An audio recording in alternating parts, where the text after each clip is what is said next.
Kabanata 3621. Boom! Sa sandaling iyon, naramdaman niya ang pagsabog sa kanyang ulo. Kaagad, pumasok siya sa isang ulirat. Pagkatapos, lumitaw ang figure sa kanyang isip.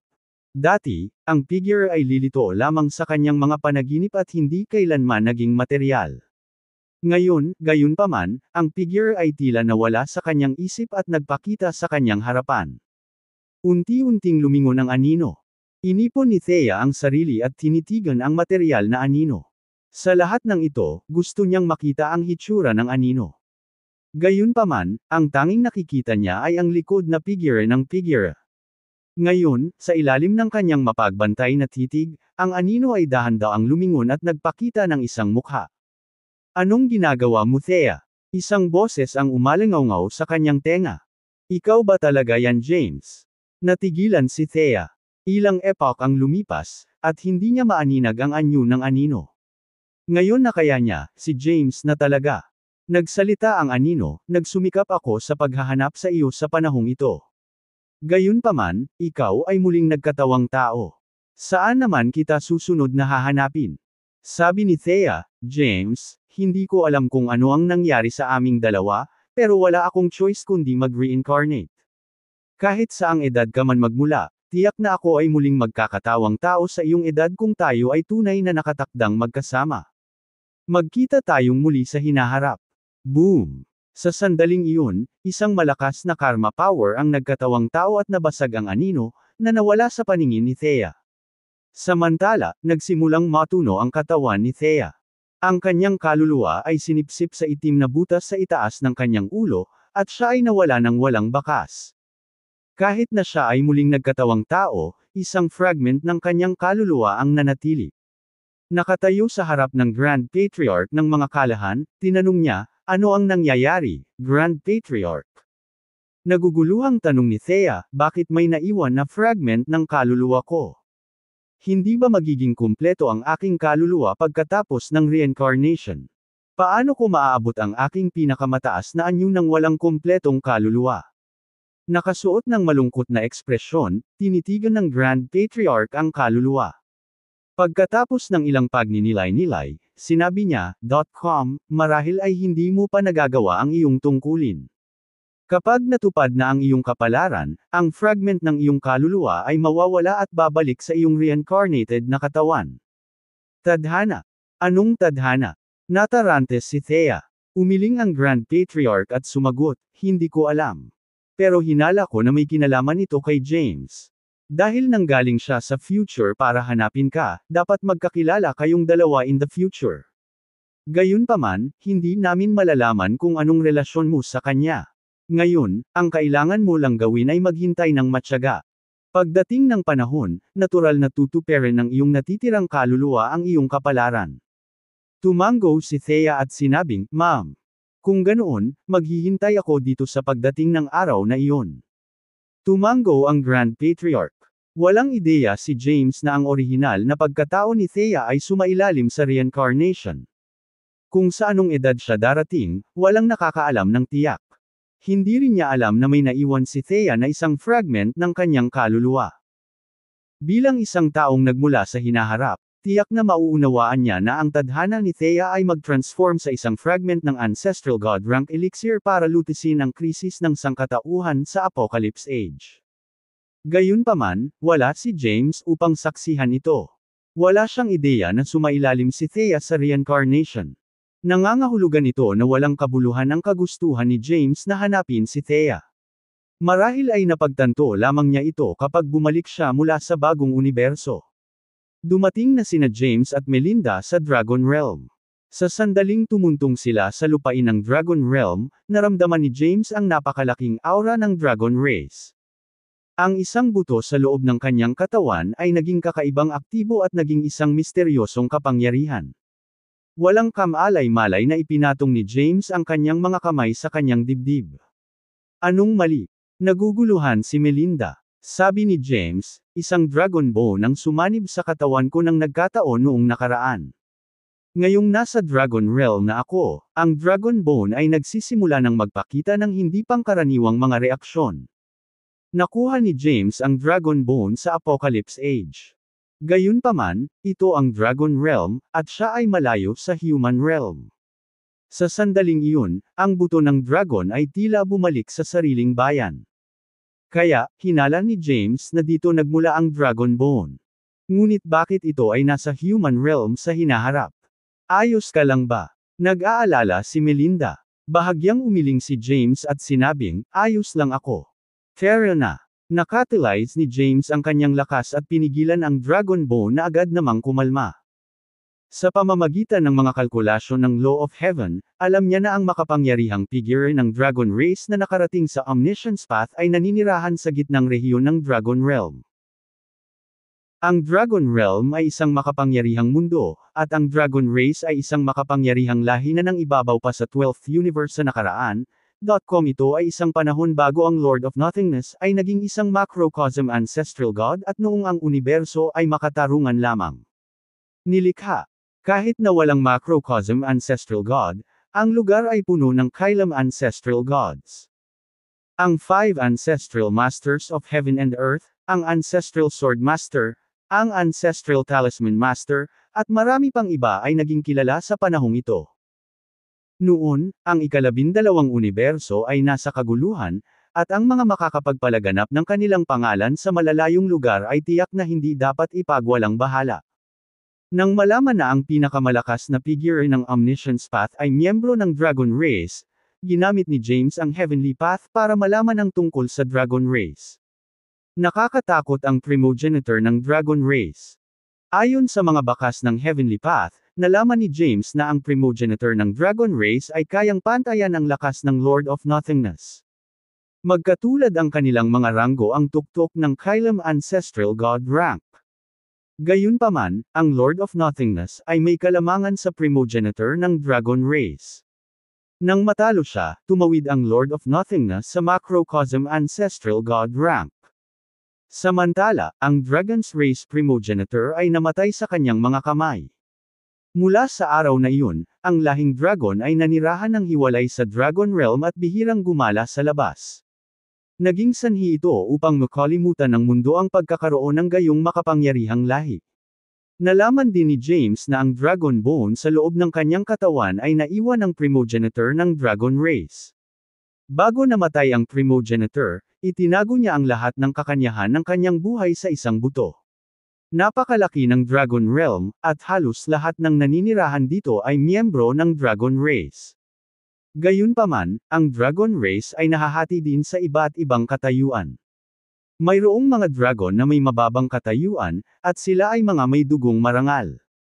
Kabilang sa mga pinakamarangal ay ang mga may bloodline ng Dragon Race's primogenitor. Nagpatuloy ang dalawa. Hindi nagtagal, nakarating sila sa Dragon Island.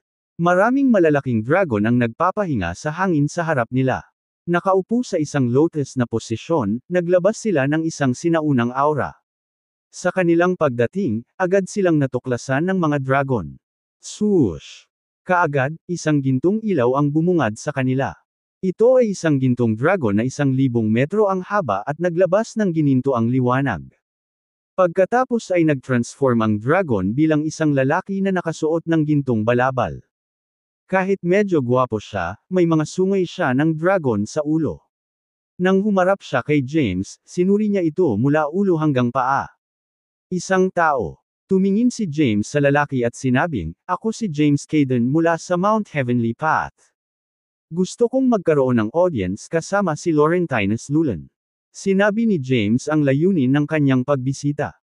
Alam niya na kinasusuklaman ng Dragon Race ang human race mula nang matalo ang Dragon's Race primogenitor laban sa Lord of Nothingness. Sa lahat ng ito, kakaunting tao ang pupunta sa Dragon Realm, at bihira silang makakuha ng anuman sa pagbisita. Gayunpaman, dumating pa rin si James. Iyon ay dahil gusto niyang malaman ang tungkol sa Omniscience Path. Dahil si Laurentinus Lulan ang pinakamalakas na figure, kailangan niyang matuto mula sa kanya. Sinuri ng lalaking nakasuot ng ginto si James mula ulo hanggang paa.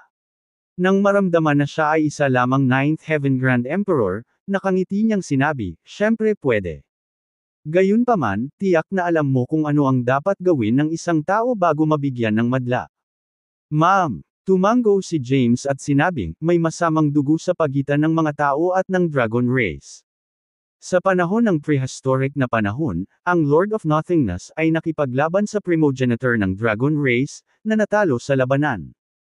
Ang kapangyarihan ng mundo ay kinuha ng Lord of Nothingness, kaya pinapayagan siyang maabot ang macrocosm ancestral god rank. Kaya naman, ang masamang dugo sa pagitan ng dalawang lahi. Kailangang lampasan ng isang tao ang tatlong hadlang sa pagdating niya sa dragon race.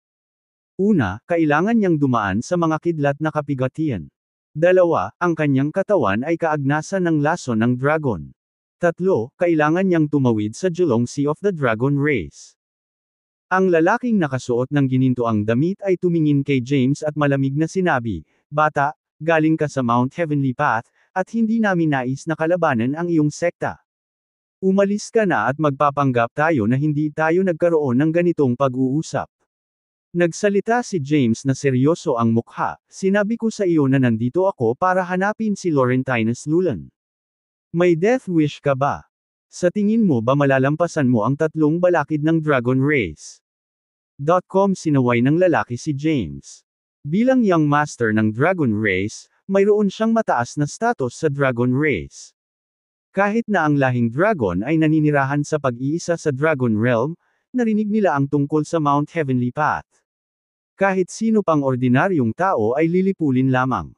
Gayunpaman, dahil si James ay nagmula sa Mount Heavenly Path, hindi nila nais na kalabanan ang gayong makapangyarihang nilalang.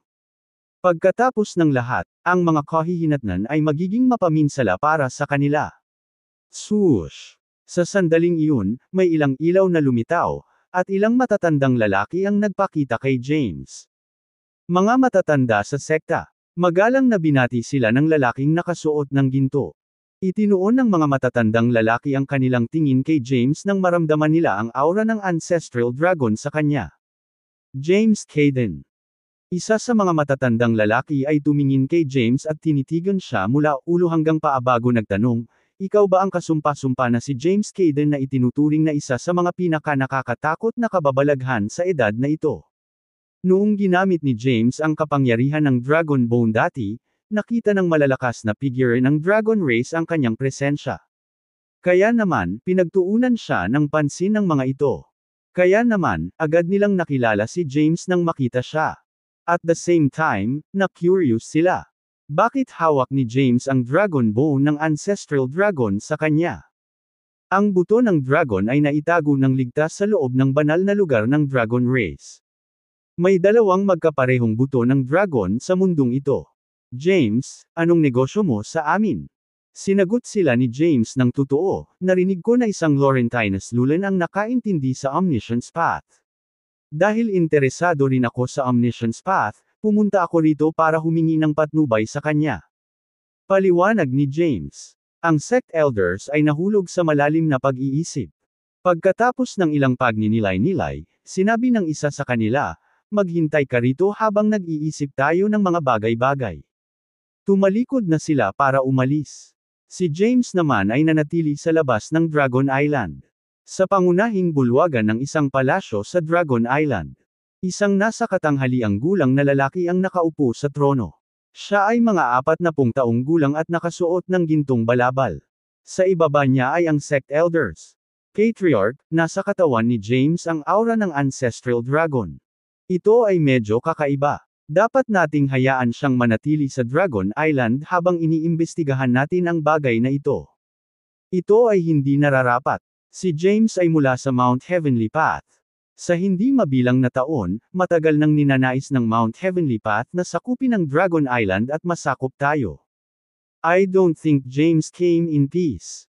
Ngunit ano ang dapat nating gawin tungkol sa buto ng dragon? Nagtalo ang sect elders. Ang ilan ay sumang-ayon na manatili si James, samantalang ang iba ay hindi sumang-ayon.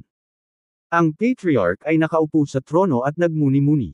Pagkaraan ng ilang oras, sinabi niya, "Kahit ano pa ang layunin ni James, hayaan muna natin siyang dumaan sa tatlong hamon ng Dragon Race. Kung nalampasan niya ang lahat ng mga hadlang, hinahayaan namin siya. Kung hindi, itinataboy natin siya sa Dragon Realm." Dahil ang patriarch ang nagbigay ng utos, ang sect elders ay walang pagpipilian kundi ang sumunod. Naghintay si James sa labas ng Dragon Island ng humigit kumulang 1 oras.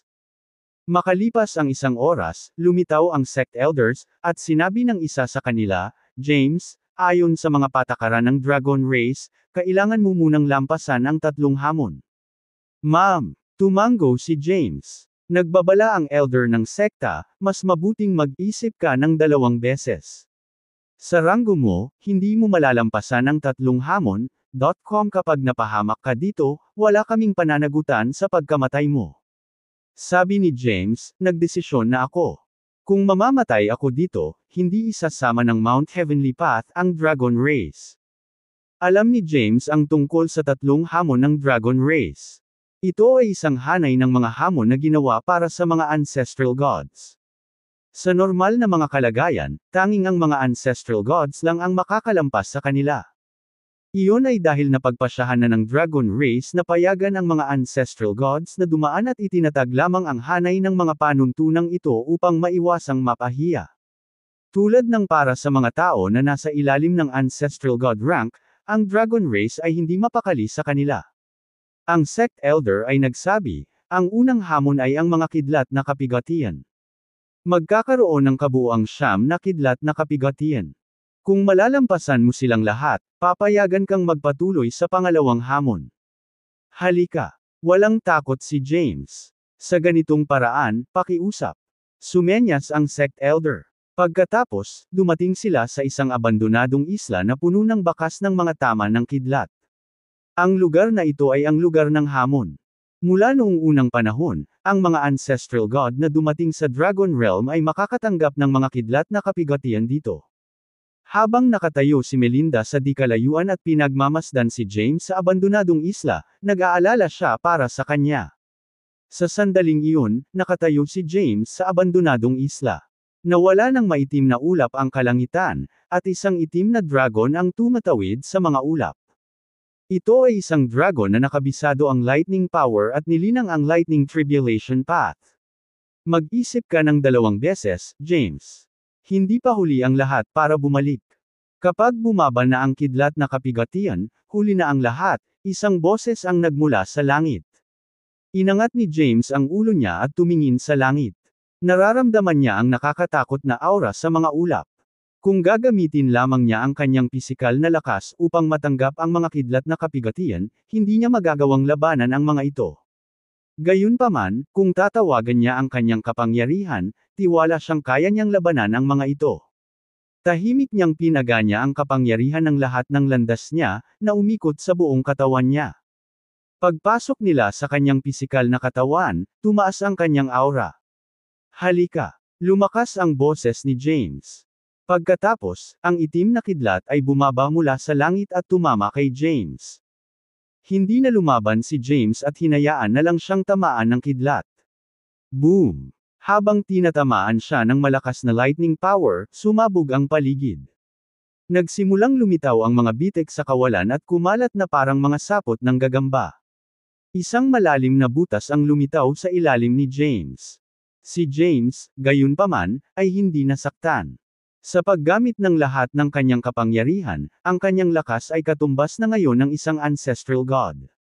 Ang mga kidlat na kapigatian para sa mga ancestral gods ay hindi maaaring makapinsala sa kanya. Ano?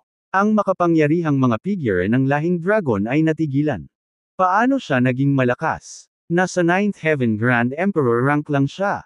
Paano niya nagawang labanan ang kapangyarihan ng kidlat na kapigatian?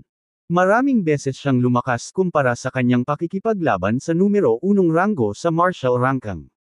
Nagulat sila. Boom! Ang ikalawang kidlat na kapigatian ay bumaba.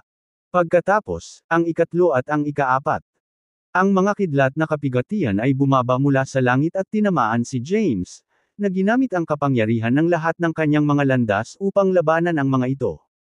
Ang kanyang pisikal na katawan ay hindi nasaktan, at ang enerhiya ng dugo sa loob ng kanyang katawan ay umikot.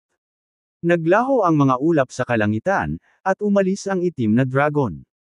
Lumipad ang sect elders patungo kay James at tumingin sa kanya pababa. Ang isa sa kanila ay nagsalita, "Ikaw ang unang Ninth Heaven Grand Emperor na nakatapos ng hamon. Ikaw din ang unang naglakas loob na tanggapin ang hamon. Ngayon, lumipat tayo sa pangalawang hamon." Si James ay hindi natatakot sa anumang hamon. Kahit na siya ay isa lamang Ninth Heaven Grand Emperor, marami na siyang nalinang na paths.com at ang kanyang husay sa pakikipaglaban ay katumbas na o marahil ay nalampasan pa ng isang ancestral god. Sa ilalim ng gabay ng Dragon Race, dumating si James sa isang espesyal na lugar. Ito ay isang lambak na nababalot ng itim na ambon sa Dragon Island. Diretso ang itinuro ng isang elder ng sekta at sinabing, "Matatapos mo ang hamon sa pamamagitan ng pagtawid sa lambak. Kailangan kong balaan ka, gayunpaman, na ang itim na ambon sa lambak ay lubhang nakakalason. Kahit na ang isang ninuno na Diyos ay magkakaroon ng kaagnasan sa kanyang pisikal na katawan kapag nahawahan siya." Salamat sa paalala. Ikinuyom ni James ang kanyang mga kamao. Walang pag-aalinlangan, paimpol siyang humakbang pasulong. Dahil nilinang niya ang dark path, hindi pa banggitin na ang kanyang pisikal na katawan ay muling hinubog ng demonic lotus, may anumang lason ba na makakasira sa kanyang pisikal na katawan? Hindi nagtagal, dumating siya sa nakakalaso na ambon at sinubukan itong maramdaman. Nang mapagtantong walang dapat ikatakot, pumasok na lamang siya sa lambak nang hindi summonang ng anumang kapangyarihan. Sa pagpasok sa itim na ambon, ang mga lason na tumatagos sa hangin ay pumasok sa kanyang katawan sa pamamagitan ng mga pores. Gayunpaman, ang kanyang katawan ay immune na sa lahat ng uri ng lason. Dahil ang mga lason ay walang pinsala sa kanyang pisikal na katawan, madali siyang tumawid sa lambak. Nalampasan ng performance ni James ang inaasahan ng Dragon Race. Tulad ng inaasahan sa pinaka-nakakatakot na henyo sa edad na ito. Mahirap para sa akin na paniwalaan na nasa Ninth Heaven Grand Emperor rank lang siya. Marahil isa pang Kylem Ancestral God ang isisilang sa ika-12 universo maraming taon sa hinaharap. Ang lahi ng tao ay talagang pinuno ng lahat ng lahi. Ang mga kababalaghan ay patuloy na lumilitaw tulad ng mga kabute pagkatapos ng ulan. Tahimik silang nag-uusap.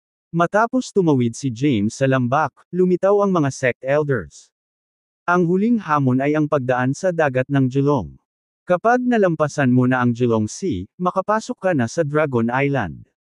Kung bigyan ka man o hindi ni Laurentius ng madla, gayunpaman, ay depende sa iyong swerte. Sabi ng isang sect elder. Sabi ni James na may composed expression sa kanyang mukha, "Show me the way. Sundan mo ako." Sumenyas ang sect elder. Pagkatapos, dinala niya si James sa dagat ng Geelong. Ang dagat Geelong ay isang misteryosong dagat sa Dragon Realm. Mayroong isang malakas na magnetic field doon na pumihil sa mga ordinaryong ancestral god na tumawid sa Geelong Sea. Ang mga maaaring makamit ang gayong gawain ay nilinang ng hindi bababa sa 2 landas. Bilang mapagmataas na nilalang, ang lahing dragon ay hindi magiging malugod sa mga ordinaryong ancestral gods, na hindi papayagang mapunta sa Dragon Island. Si James ay lumitaw sa mga panlabas na gilid ng dagat Geelong. Sa harap niya ay isang dagat na nababalot ng puting ambon. Naramdaman ni James ang presensya ng isang makapangyarihang formation sa kailaliman ng dagat, at doon nagmula ang lahat ng kapangyarihan ng dagat Geelong. Isang sect elder ang tumuro sa harapan at nagsabi, "Ito ang dagat ng Geelong, James. Kahit na nalampasan mo ang 2 hamon, kailangan kong ipaalala sa iyo na ang dagat ng Geelong ay hindi ordinaryong dagat. Walang ordinaryong ancestral gods ang maaaring tumawid sa dagat. Kung hindi, ang kanyang pisikal na katawan ay mapapawi. Dahil nandito na ako, maaari ko ring subukan." Sabi ni James, "Kung mabaigo ako, susuko ako. Hindi ako lalabag sa rules dito. Kung hindi ko matawid ang Geelong Sea, aalis ako kaagad." Pagkatapos, ang kanyang katawan ay kumikislap, at siya ay sumugod. Sa paghakbang sa kawalan, kinaladkad siya ng malakas na puwersa nang pumasok siya sa dagat. Bumagsak siya mula sa langit at tumayo sa mga alon. Nararamdaman niya ang isang nakakatakot na kapangyarihan na bumabalot sa kanyang katawan. Isang matinding sakit ang kumalat sa kanyang katawan, at maging ang kanyang kaluluwa ay nanginginig. Noon lang nalaman ni James kung gaano kakilakilabot ang Geelong Sea. Hindi niya matapang na iwanan ang kanyang pagbabantay, mabilis niyang ipinatawag ang lahat ng kanyang kapangyarihan. Maraming sect elders ang nagmamasid sa kanya. Sa ilalim ng kanilang mapagbantay na titig, si James ay dumiretso sa unahan kahit na mabagal ang takbo. Hindi nagtagal, nakatawid na siya sa dagat ng Geelong. Nang makita ito, ang mga sect elder ay natahimik. Tapos, humarap sila kay James. James, matagumpay mong nakumpleto ang lahat ng tatlong hamon ng Dragon Race. Pinapayagan ka na ngayong tumuntong sa Dragon Island. Sumunod ka sa akin. Sa ilalim ng patnubay ng sect elders, pumasok si James sa Dragon Island. Ang tanawin doon ay kaakit-akit, at ang lugar ay naglalaman ng isang malakas na aura ng Dragon Race. Napukaw ng aura, ang buto ng dragon sa loob ng kanyang katawan ay nag-react at nag-radiated ng nakakasilaw na liwanag. Ang eksenang ito ay nakakuha ng atensyon ng mga sect elders. Ang isa sa kanila ay nagtanong, James, bakit may aura ka ng dragon sa loob ng iyong katawan? Kahit alam nilang may dragon bone si James sa loob ng kanyang katawan, sinubukan nilang tanungin siya ng mga sagot. Sinagot siya ni James ng totoo, ang buto ng dragon ng ancestral dragon ay sumanib sa aking katawan. Nang makitang hindi man lang nag-abalang itago ito ni James, natigilan sila. Hindi pwede. Ang dragon bone ng ancestral dragon ay nasa banal na lugar ng dragon race. Kung paano ito nasa loob ng iyong katawan? Tanong ng isang sect elder. Napangiti ng mahina si James at sinabing, galing kasi ako sa future. Ang buto ng dragon sa loob ng aking katawan ay nagmula rin sa hinaharap. Nang marinig ito, ang mga sect elder ay natigilan. Mula sa hinaharap. Matagal nang dumating si James sa ganitong edad. Nang siya ay lumitaw, ang kanyang ranggo ay napakababa. Sa sobrang kahinaan ng lakas, paano kaya niya natawid ang ilog ng panahon? Anong klaseng biro ito? Ang pagtawid sa ilog ng panahon ay magkakaroon ng napakalaking karma power. Maaaring magdusa ang isa sa pang-aapi ng lahat ng kapangyarihan ng isang kapanahunan. Ang mga makapangyarihang tao sa Ancestral God rank ay nagawang tumawid sa River of Time. Gayunpaman, sa takot sa karma power, hindi sila nang ahas na gawin ito. Kaya paano nagawa ni James na gawin ito? Ang mga sect elders ng Dragon Race ay nalito. Hindi masyadong nagpaliwanag si James. Iyon ay dahil masyadong maraming kasangkot sa hinaharap. Kahit na sabihin niya sa kanila ang lahat, hindi pa rin nila siya maririnig. Sa patnubay ng sect elders, dumating si James sa pangunahing bulwagan ng Dragon Race at nakilala ang Patriarch. Pagbati, Patriarch ng lahing dragon. Nakatayo sa pangunahing bulwagan, ikinulong ni James ang kanyang mga kamao. Ang tingin ng Patriarch, gayunpaman, ay nakatuon kay Melinda na nasa tabi ni James. Nang maramdaman ang pag-agos ng dugo ni Hadad sa kanyang mga ugat, pinagsalubong niya ang kanyang mga kilay. Tiyak na hindi nagkataon lang ang pagdating ng prinsesa ng Mount Heavenly Path dito. Marahil ay pumunta sila dito para sa Dragon Island o sa Chaotic Treasure sa isla. Kahit na si Hadad ang pinuno ng Sansinukob, mayroong isang lahi na malaya sa kanyang administrasyon. Iyon ang Dragon Race. Dahil ang Dragon Race ay may mahabang kasaysayan, hindi banggitin na sila ay nagtataglay ng isang hindi kapani-paniwalang kayamanan na pag-aari ng Ancestral Dragon, si Hadad ay hindi nang ahas na kumilos ng walang ingat. Kung hindi, matagal nang sinakop ng mga disipulo ng Mount Heavenly Path ang Dragon Island. Bagamat napuno siya ng konsterasyon sa loob, pinilit niyang ngumiti, James, pumunta ka dito para lang makilala si Laurentinus Yavelin. Ma'am, tumango si James at sinabing, nilinang ni Laurentinus ang Omniscience Path. Kaya, nandito ako para humingi ng payo sa kanya. Sinabi ng Patriarch, si Laurentinus ay isang matandang miyembro ng Dragon Race na palaging nasa closed-door meditation. Natatakot ako na hindi ka na niya makikilala sa lalong madaling panahon. Kung paano kung manatili ka dito sa Dragon Island pansamantala. Kapag umalis si Laurentinus sa kanyang closed-door meditation, ipapaalam ko sa iyo ang kanyang hitsura. Nang marinig ito, napataas ang kilay ni James at nagtanong, gaano katagal ako maghihintay? Umiling ang Patriarch at sinabing, hindi ako sigurado. Marahil 3 hanggang 5 epoch, baka mas mahaba pa. Huminga ng malalim si James. Hindi siya makapaghintay ng ganoon katagal. Kinailangan niyang linangin ang omniscience path sa loob ng 10,000 taon. Ikinuyom niya ang kanyang mga kamao at sinabing, maaari mo ba akong dalhin sa Laurentines sa sandaling ito? Wala akong masyadong oras. Ako. Bumantong hininga ang patriarch at sinabing, si Laurentines ay may kakaibang ugali. Kung hawarang ka sa kanya ng walang ingat, ang mga kahihinatnan ay magiging kapahamakan. Sinabi ni James, tatanggapin ko ang lahat ng responsibilidad. Nahulog sa malalim na pag-iisip ang patriarch bago tumango at sinabing, kung ganoon, dadalhin kita kay Laurentines. Tumayo ang patriarch at lumabas ng main hall. Pagkatapos, sumenyas siya at sinabing, sundan mo ako. Ma'am. Tumango si James. Pagkatapos, sumunod siya malapit sa likod ng patriarch at umalis sa pangunahing bulwagan. Ang Dragon Island ay isang malaking isla na binubuo ng maraming iba pang maliliit na isla. Samantala, si Laurentines ay nasa closed-door meditation sa isang random na isla sa Dragon Island. No. Di nagtagal, dinala ng patriarch si James sa isla.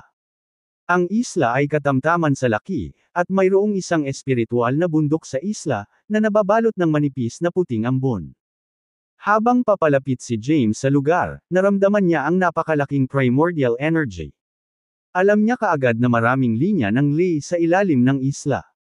Ikinuyom ng patriarch ang kanyang mga kamao at sinabing, Grand Patriarch, James Caden of Mount Heavenly Path ay narito upang humingi ng madla kasama mo. Lumakas ang boses ng patriarch. Samantala, nakatayo sa gilid sina James at Melinda. Sa sandaling iyon, lumakas ang hangin habang ang isang ilusyon na ulo ay lumitaw sa gitna ng hangin. Sumulyap pababa, nagsalita siya sa may awtoridad na boses, ano ang problema? Nakakabingi ang boses niya kaya namamanhid ang eardrums ni James.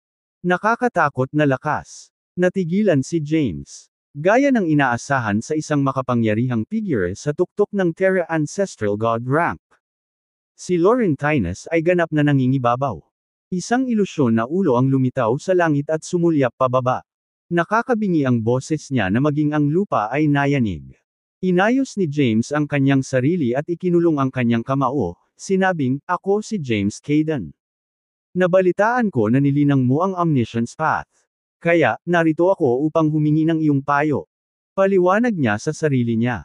Magwala. Nagmura si Laurentines. Kasabay nito, isang walang hugis na kapangyarihan ang nagmula sa kanyang ilusyon na bibig at tumangay sa hangin, na tinamaan si James sa proseso. Si James ay agad na pinalipad ng malaking puwersa, at siya ay nakarating lamang ng tuloy-tuloy pagkatapos na gamulong ng ilang pagliko sa buhangin. Hindi akalain ni James na si Laurentines ay magiging napakahirap na tao na haharapin. Kahit na ipinahayag niya ang kanyang sarili na mula sa Mount Heavenly Path, si Laurentines ay hindi man lang kumikislap bago siya pinalipad. Tumingin si James sa nag-iilusyong ulo at sinabing, Sir, buong kabab ang loob kong hinihiling ang iyong patnubay. Wala akong planong magpapasok ng mga alagad. Dahil ikaw ay mula sa Mount Heavenly Path, umalis ka habang kaya mo pa. Kung hindi, huwag mo akong sisihin sa mga susunod na mangyayari. Lumakas ang boses niya. Hahaha. Humagalpak ng tawa si James. Natatakot akong nagkakamali ka. Hindi ako naririto para maging alagad ng sinuman. Nandito ako para pag-usapan ang landas sa iyo.com sa lakas mo, hindi ka kwalipikadong maging Panginoon ko. Hahaha. Isang pagsabog ng tawa ang umalangaw-ngaw. Pagkatapos, nawala ang ilusyong ulo. Palihim na lumitaw ang isang figure sa likod ni James. Siya ay isang nasa katanghaliang gulang na lalaki na nakasuot ng itim na damit at may mahabang itim na balbas. Medyo mayabang, hindi ba? Tumingin si Laurentines kay James. Tinatalakay ang landas sa akin. Ikaw, isang Ninth Heaven Grand Emperor. Dahil sinabi mong wala akong karapatang maging Panginoon mo, sabihin mo sa akin kung sino ang iyong Panginoon. Walang Panginoon si James. Gayunpaman, maraming makapangyarihang tao ang nag-alok sa kanya ng patnubay. Bahagya siyang umiling at sinabing, wala akong Panginoon. Gayunpaman, maraming makapangyarihang tao ang nag-alok sa akin ng kanilang gabay.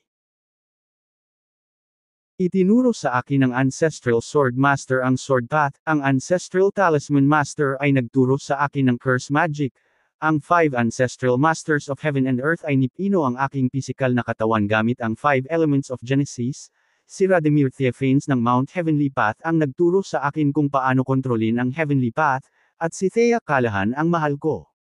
Tumingin si James kay Laurentines at binigkas ang bawat salita. Ano ang dahilan kung bakit sa tingin mo ay karapat-dapat kang maging Panginoon ko? Nang marinig ito, napatulala si Laurentines. Lumingon siya at tumingin sa Patriarch bago naguguluhan na nagtanong, mayroon bang isa pang kababalaghan sa universo habang ako ay nasa gitna ng aking closed-door meditation? Lumapit sa kanila ang Patriarch at sinabing, sa totoo lang, isa siyang once-in-a-lifetime genius. Tinalo niya ang numero 1 ranggo na tao sa martial rank ang bilang 3rd Heaven Grand Emperor. Hindi lang iyon, marami na siyang nalinang na landas. Kahit na ang eksaktong bilang ay hindi alam, ang bilang ng mga landas na kanyang nilinang ay matagal nang nalampasan ang mga limitasyon ng langit at lupa. Higit sa lahat, naintindihan niya ang 5 dakilang daan. Kahit na ang Dragon Race ay namuhay sa pag-iisa, alam nila kung ano ang nangyayari sa universo. Ang bagay ni James ay hindi lihim. Dahil nasa loob din ni James ang Dragon Bone ng Ancestral Dragon, masusing inimbestigahan siya ng Dragon Race. Gulat na napatingin si Laurentines kay James. Hindi niya akalain na magkakaroon ng ganoong kasaysayan ang binatang nauna sa kanya. Naiintriga siya sa kanya. Nakatingin kay James, nakangiti niyang sinabi, natalo mo ang numero 1 tao sa martial rank ang bilang 3rd Heaven Grand Emperor. Hindi ako naniniwala sa'yo. How about this? No, sugpuin ko ang ranggo ko at lalaban ako sa'yo. Kung manalo ka, maniniwala ako sa mga sinasabi mo. Piliin ang iyong ranggo. Tumingin sa kanya si James at ngumiti, I don't want to bully you. Mayabang, hindi ba? Umungol si Laurentines at sinugod si James. Habang hinahampas niya ang kanyang palad, ang malakas na puwersa ng palad ay hamampas kay James. Nanatili si James sa kinatatayuan niya, static. Ang malakas na puwersa ng palad ay hindi makayanan ang anumang pinsala sa kanya. Akmang sasampalin na siya ni Laurentines, bigla niyang itinaas ang palad at sinalubong ang pag-atake ni Laurentines. Dinala ni Laurentines si James sa isla kung saan siya nagtanim. Bagamat siya ay isang bastos na brute, ang tanawin sa isla ay kaakit-akit. Sa isang manor sa isla. Halika, huwag kang mahiya. Naglabas si Laurentines ng isang bote ng fine wine at binuhusan ng puno ang baso ni James. Pumunta dito si James para sa opisyal na negosyo. Kaya, humigop lang siya ng kaunti bago dumiretso sa paghabol, sinabing, pumunta ako dito sa Dragon Island para malaman ang Omniscience Path, sir. Bahagyang iwinagayway ni Laurentines ang kanyang kamay at sinabing, tawagin mo lang ako sa pangalan ko. Nang sabihin iyon, naging malungkot ang kanyang ekspresyon habang nakatingin kay James at nagtanong, gusto mo bang maunawaan ang Omniscience Path? Ma'am, tumango si James. Gayunpaman, napakamot ng ulo si Laurentines at sinabing, medyo naliligaw ako pagdating sa Omniscience Path. Kahit ngayon, wala akong ideya kung paano ko nagawang matutunan ang Omniscience Path sa unang lugar. Natatandaan ko lang na natutunan ko ang ranggo na ito ng mahiwagang at wala saan kapag nasa closed-door meditation ako. Nang marinig ito, nagtanong si James, nasa 9th Heaven Grand Emperor rank ka ba noong nakuha mo ang Omniscience Path? Oo. Tumango si Laurentines at sinabing, nasa tuktok ako ng 9th Heaven Grand Emperor rank at isang hakbang na lang bago maabot ang Quasi-Ancestral God rank. Nagtanong si James, gaano mo naiintindihan ang Omniscience Path? Pagkatapos ng ilang pagmumuni-muni, sinabi ni Laurentines, hindi ako sigurado. Gayunpaman, kung pagbabasehan natin ito sa mga hakbang, dapat ay nasa 3 yugto na ako. Maaari mo bang sabihin sa akin ang higit pa? Oo naman, syempre. Tumango si Laurentines. Pagkatapos, sabi niya, naaalala ko noong una kong naunawaan ang Omniscience Path, natanto ko ang kakaiba ng ranggo na ito. Magiging kakaiba ang aura ko, like a powerful magnetic field. Gayunpaman, ang magnetic field na ito ay walang epekto sa kalaban, at ang aking lakas ay hindi tumaas. Ang tanging pakinabang ay agad na naalis ang aking isipan. Tapos, yung second stage. Sa ikalawang yugto ng Omniscience Path, tumaas ang aking lakas. Gayunpaman, hindi ang aking kapangyarihan ang nadagdagan. Sa halip, ito ay ang aking enerhiya, perception, soul power, at marami pang iba. Susunod, ang ikatlong yugto. Ang yugtong ito ay mahiwaga. Kapag naabot ko na ang yugtong ito, ang aking katawan ay sasailalim sa isang pagbabago. Huwag mo akong maliitin dahil lang nasa peak lang ako ng Terra Ancestral God rank. Kapag ginawa ko ang ikatlong yugto ng Omniscience Path, kahit ang isang Kylem Ancestral God ay maaaring hindi magkaroon ng pagkakataon laban sa akin. Tiwala si Laurentine sa kanyang lakas. Kung hindi siya naninirahan sa pag-iisa sa Dragon Island, isa siya sa pinakamakapangyarihang tao sa universo. Kahit na maaaring mas mahina siya kaysa sa Ancestral Talisman Master, sa Ancestral Sword Master, sa 5 Ancestral Masters of Heaven and Earth, at marami pang iba, hindi siya masyadong mahina. Ipinaliwanag ni Laurentine ang kanyang pag-unawa sa Omniscience Path. Gayunpaman, wala siyang ideya kung paano niya nakuha ang ranggo na ito. Nagawa lang niyang maabot ang ranggo na ito kapag nagkataon. Kung siya ay muling nagkatawang tao, maaaring hindi na niya muling maabot ang Omniscience Path. Sa susunod na yugto ng panahon, nanatili si James sa Dragon Island.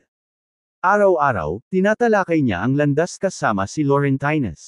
Samantala, patuloy na gagawin ni Laurentine ang Omniscience Path upang magkaroon ng mas mahusay na pangunawa si James.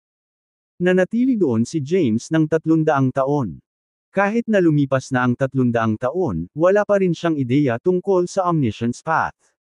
Dahil alam niyang hindi na siya matututo pa sa pananatili rito, nagpaalam siya kay Laurentine. Salamat sa iyong paggabay sa lahat ng ito, Laurentine. Kailangan kong umalis at hanapin ang iba pang Nagelinang ng Omniscience Path upang matuto mula sa kanilang karanasan. Nang makitang determinado si James na umalis, hindi siya pinigilan ni Laurentine. Sabi niya, Palom, kaibigan ko. Kung nakakaranas ka ng anumang mga problema, huwag mag-atubiling humingi ng tulong sa akin. Tutulungan kita sa abot ng aking makakaya. Salamat. Tapos, tumalikod na si James para umalis. Hinanap niya si Melinda at iniwan ang Dragon Island sa tabi nito. Pagkatapos, nagsimula silang maghanap para sa susunod na buhay na nilalang na Nagelinang ng Omniscience Path. Mayroon lamang kabuuang 9 na buhay na nilalang sa 12th universe na Nagelinang sa Omniscience Path. Bukod kina Gutierrez, Nurlan, at Laurentine, 6 na lang ang natitira. Binalak ni James na bisitahin silang lahat. Sa isang kisap mata, 3,000 taon na ang lumipas. Sa loob ng 3,000 taon na iyon, naglakbay si James sa mundo at hinanap ang natitirang 6 na nilalang upang malaman ang tungkol sa Omniscience Path. Gayunpaman, ang mga buhay na nilalang na ito ay nagkataon na pumasok sa Omniscience Path. Hindi nila maipaliwanag kung paano nila ito ginawa. Kaya, ipinakita lamang nila kay James ang Omniscience Path at hiniling sa kanya na maunawaan ito mismo. Pagkaraan ng 3,000 taon, bumalik si James sa Mount Heavenly Path. Sa likod ng Mount Tiva, Mount Heavenly Path, nakaupo si James sa isang bato. Matapos tanungin ang 9 na buhay na nilalang na nakaunawa sa Omniscience Path, si James ay walang anumang pag-unlad sa Omniscience Path. Ang alam lang niya ay kailangan niyang maunawaan ang Omniscience Path para makapasok dito. Kapag naiintindihan ang landas, madali siyang makapasok sa Omniscience Path kung naiintindihan niya ito kaagad. Kung hindi man, kahit na libo-libong buwan siyang Nagelinang, hindi siya makapasok sa Omniscience Path. Kasama ang salaysay ni Hadad, halos alam ni James kung paano pumasok sa Omniscience Path. Nakaupo sa isang bato sa likod ng Mount Tiva, ginamit niya ang kapangyarihan ng langit at lupa upang sanayin ang kanyang katawan. Nauunawaan niya ang landas at ginagawang perpekto ang kanyang landas. Nais niyang pagbutihin ang kanyang mga landas hanggang sa sukdulan. Kasabay nito, pinahuhusay din niya ang kanyang soul power. Inalis niya ang laman ng isip niya para maging mahinahon ang puso niya. Masyadong maraming pag-aalala ang nasa isip niya. Si Thea, ang hinaharap na Winnie, at ang hinaharap na mundo. Sa sandaling ito, pansamantala niyang inalis ang mga tanong na ito. Walang nasa isip niya. Kasing kalmado ng ibabaw ng tubig ang kanyang mental state. Walang anumang pagbabago o ripples. Naabot na ng kanyang katawan at kaluluwa ang sukdulan ng ika-9 na langit ng Grand Emperor rank. Ang kanyang landas ay umabot sa sukdulan. Naupo siya sa lugar na ito sa loob ng 5,000 taon ng sunod-sunod. Sa loob ng 5,000 taon, hindi niya ginalaw ang kanyang katawan na para bang siya ay isang bato. Walang aura ng may buhay na lumabas sa kanyang katawan. Sa oras na ito, ang kanyang isip, espiritu, kaluluwa, at kamalayan, lahat ay naasimilasyon sa langit at lupa, siya ay parang langit at lupa. Nararamdaman niya ang lahat sa lugar na ito. Maging ang kanyang hininga ay tila kayo ng langit at lupa. Lumipas ang oras. Gayunpaman, nakalimutan ni James ang tungkol sa oras at kanyang pag-iral. Biglang naging kakaiba ang aura niya. Sa pagkakataong ito ay biglang nagising si James. Nang magising siya, pakiramdam niya ay tuluyan na siyang naasimilasyon sa langit at lupa. Naramdaman din niya na naging kakaiba ang kanyang aura. Ito ang omniscience path na ipinakita ni Gutierrez. Ito ay isang tagumpay. Nakaramdam ng saya si James. Hindi ko akalain na papasok ako sa omniscience path ng random. Ito ay isang kakaibang kaharian. Pumikit si James. Siya ay naging assimilated sa langit at lupa. Sa ilalim ng kanyang pandama, naramdaman niya ang lahat ng bagay sa Mount Heavenly Path ng malinaw. Nararamdaman niya ang mga buhay na nilalang sa Mount Heavenly Path. Gayunpaman, ang mga buhay na nilalang sa ilalim ng kanyang mga pandama ay hindi mga buhay na nilalang kundi ilang mga mahiwagang teksto. Sa ilalim ng kanyang mga pandama, ang mga buhay na nilalang sa landas sa langit ay lumitaw sa anyo ng mga landas. Ito ba ang omniscience path? Anong kakaibang kaharian? Hindi napigilan ni James na mapabuntong hininga. Masyadong maganda ang kaharian. Lahat ng bagay sa mundo ay maipapakita kasama ng batas ng langit. Hindi namamalayan, pumasok si James sa omniscience path. Ang kaharian na ito ay mahiwaga, at ang kanyang aura ay naging nakakaintriga. Ang kanyang katawan ay ganap na naging isa sa langit at lupa. Aside from that, wala masyadong improvement ang ability niya. Ito ay katulad ng resulta ng kanyang pagtatanong. Ang mga kakaintindi lang sa omniscience path ay nasa ganitong estado. Ang pagkakaiba lamang ay sa ilalim ng kanyang mga pandama, ang lahat ay maaaring lumitaw sa batas ng mga landas. Ang mga bundok, lupain, ilog, lahat ng ito ay maaaring maging mga landas at ang batas ng langit ay mga sigal. Maging ang mga buhay na nilalang sa landas sa langit ay nasa ilalim ng pandama ni James. Maaari rin niyang gawing mga path at mahiwagang panuntunan sa caption ang mga ito. Walang katapusang pagbabago ang mga patakarang ito. Sa sandaling ito, alam ni James na kung mauunawaan niya ang pagbabago ng mga tuntunin ng mga buhay na nilalang na ito, malalaman niya ang buhay ng bawat buhay na nilalang at ang karanasan ng buhay ng mga nabubuhay. Sa katunayan, mahuhulaan ni James ang kamatayan ng buhay na nilalang. Gayunpaman, alam din ni James na palaging may paraan. Kahit na ang kamatayan ay nakatadhana, magkakaroon ng pagkakataong mabuhay. Depende sa tao kung makukuha niya o hindi ang pagkakataon. Anong mystical state? Bulong ni James. Lahat ng nasa langit at lupa ay nagiging mga tuntunin. Bakit hindi ito naramdaman ng iba pang nakauunawa sa omniscience path? Natarante si James. Hindi niya ito masyadong inisip at pinaghiwa-hiwalay ang omniscience path. Pagkatapos noon, bumalik sa normal ang lahat sa langit at lupa. Pagkatapos, sinubukan ni James na pumasok muli sa estado ng omniscience path. Sa sandaling naintindihan niya ito, madali na itong ipasok. Halos kaagad, pumasok si James sa estado ng omniscience path. Pagkaraan ng ilang pagsubok, kinumpirma niya na ito ang kalalabasan at tumigil. Nakaupo sa bato sa likod ng bundok, nahulog siya sa malalim na pag-iisip. Sa kasalukuyan, naiintindihan niya ang estado ng omniscience path. Ayon sa pangunawa ni Laurentius, mayroong ilang yugto ng estado ng omniscience path. Kailangan itong maunawaan ni James hanggang sa ikatlong yugto man lang upang mapataas ang kanyang kakayahan. Gayunpaman, walang oras si James para intindihin ito.